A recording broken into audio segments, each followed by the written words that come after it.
So today we're going to talk about the Doppler effect. So I'm sure you've been in a situation where you're just on the street and an ambulance is passing by, and as it gets closer to you, it seems like the sound of the siren is getting louder, but then as the ambulance drives past you, the sound of the ambulance diminishes. So this has to do with the Doppler effect. So let's get started.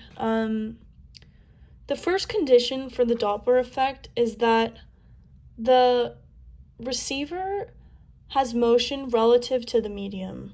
So I'm going to write that down. Receiver has motion relative to the medium. So the medium could be air, water, something else, but the Doppler effect can't work on something that's like strictly stationary, not moving.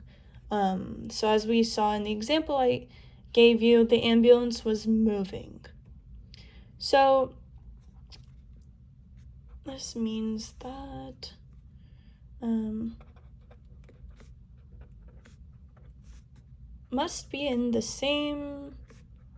receiver must be in the same frame of reference for the Doppler effect to occur.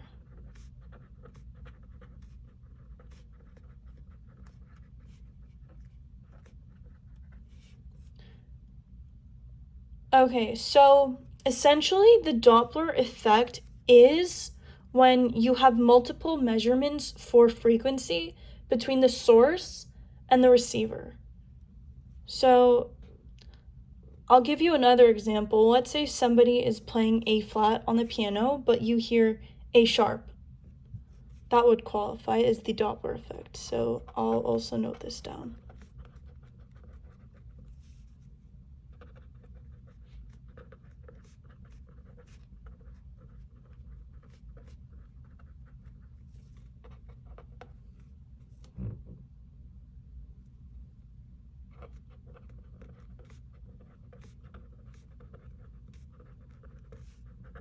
So how we note this is F sub S is not equal to F sub R. So source, receiver.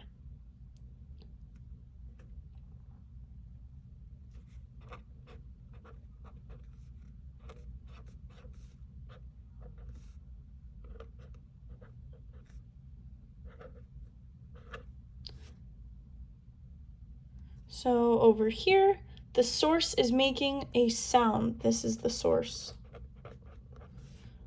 While the receiver is running towards you.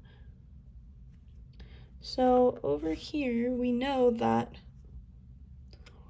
VSM, so the velocity of the source in the medium, is not equal to 0 because, as I explained, the receiver has to have relative motion.